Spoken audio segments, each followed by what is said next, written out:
All right, Culver Jones, y'all, coming at you with another episode in the CFBAD series. And how about those damn Buffaloes, all right? I'll be the first to admit I did not see it coming. Otherwise, I would have laid some shutter. Wow, okay? Um, I always thought that there was a chance for Dion to put it together maybe by the end of the season and get his boys to 5 wins or something. I did not see them that high octane level offense really just destroying TCU. And I did not see them putting up that many points. And that was just an amazing game to watch. And here's my takeaway: the Buffs are back. I mean, there's no other way you could say. Will they win the conference? No, I don't think they're good enough. And were there flaws on the team? Yes. I think that they lacked in some physical areas. I think they lacked in the trenches a little bit. I still think TCU won in the trenches, and that's why they were able to score on Colorado. But that playmaking was insane. And I think that Dion will be able to get playmakers to come to his school in Boulder for years to come.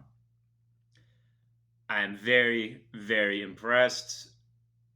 Lee Corso was wrong. The old school mentality is wrong because Deion Sanders committed highway robbery in the transfer portal, and it looks like it's going to work. Here's what I'm going to say. What we did learn equally in that game is that TCU sucks. And they, as well as a bunch of other teams that lost week 1 in the Big 12, they did not show up to play, and they looked like a shell of themselves. And I think that Garrett Riley deserves a lot of credit for that offense. I think Quentin Johnson made some big plays every time they needed to. And I think that Max Duggan was just a gamer, just plain and simple. And I think when you take away those guys and you have Chandler Morris, who's throwing picks in key situations in the red zone, you have a much worse team. And you think about all those close games that TCU played in last year.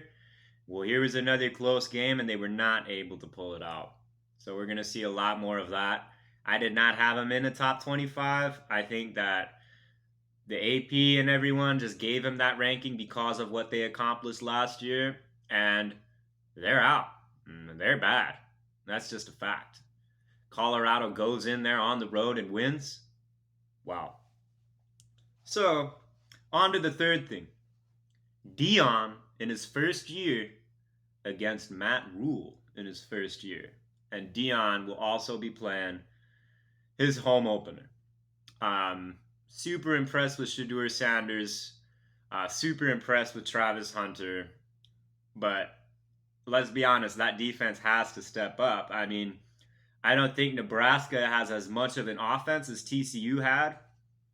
But I think that Nebraska is going to be physical. And I think that Matt Rule has gotten them off to a good start. So I'm absolutely thrilled for another Big Ten kickoff, big noon kickoff, where we're going to see Deion Sanders in prime time. But I think that Matt Rule, I saw the line is at -3 right now in favor of the Buffaloes. I think that Matt Rule could make it a game.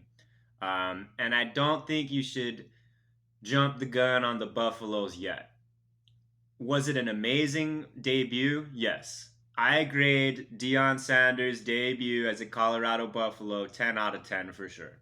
Because I just did not see them competing like that in the first game. But will that be sustainable in the Pac 12? No, I don't think so. I think Utah's still a better team. The Ducks put up an 80 piece. The Beavs looked phenomenal. The Trojans can show that they can score on anybody. And the Washington Huskies really impressed me.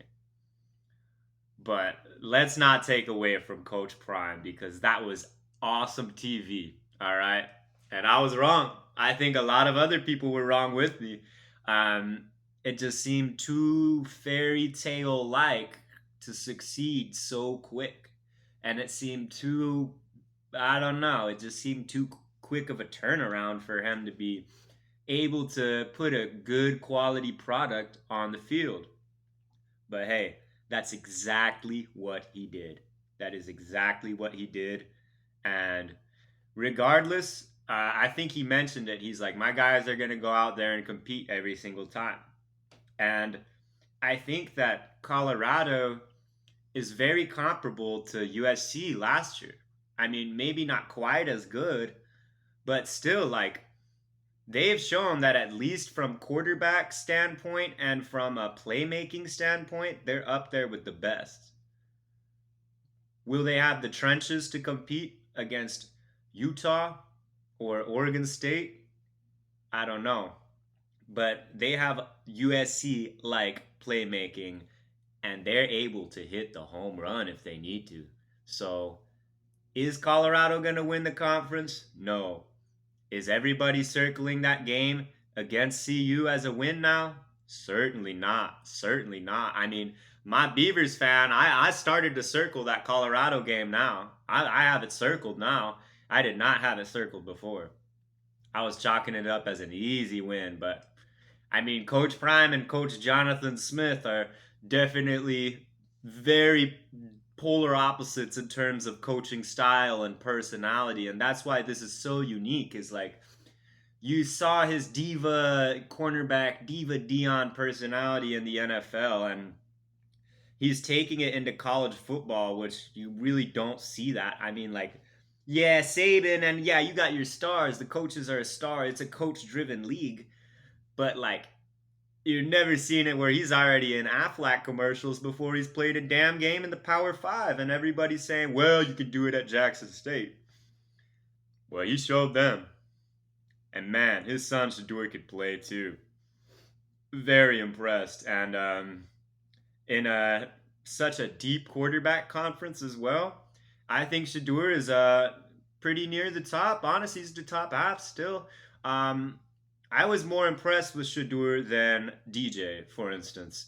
Even though DJ did put up an impressive win and he didn't turn the ball over, I still thought there were a lot of throws he could miss, and he didn't hit that home run like Shador did. I know part of that's route concepts and stuff like that, and Oregon State will not change the identity of being a running football team. But the fact that Colorado was so easily able to take the top off the defense so quick was just crazy. Um, Travis Hunter, yeah, there were some bad drops, but boy, he came up big. Wow. And instantly, some of those guys on Colorado are now household names. And I bet that a lot of playmakers in the future are going to want to play for Coach Prime. And they want that spotlight. Oh, yeah. Oh, yeah. And I bet it's going to be real fun on campus for those boys in Boulder. Oh, yeah. They're going to be partying it up. I'm sure Dion makes them get the job done. But they're going to be living it up, too. But that's my biggest takeaway. The Buffs are back. And I think in 2 years, it's them and Utah competing for the Big 12. I think it's the two transplants competing for the ship. I mean, TCU and Baylor look down as hell. Tech lost, and Houston barely freaking won either. So I think the Buffs should be competing for the Big 12 in no time. And will they compete for the Pac 12? I still don't think so, but they damn sure will be competitive.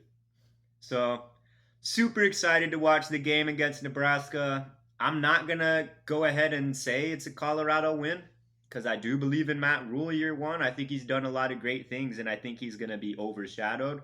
And I think that Colorado in one game became the Hunters.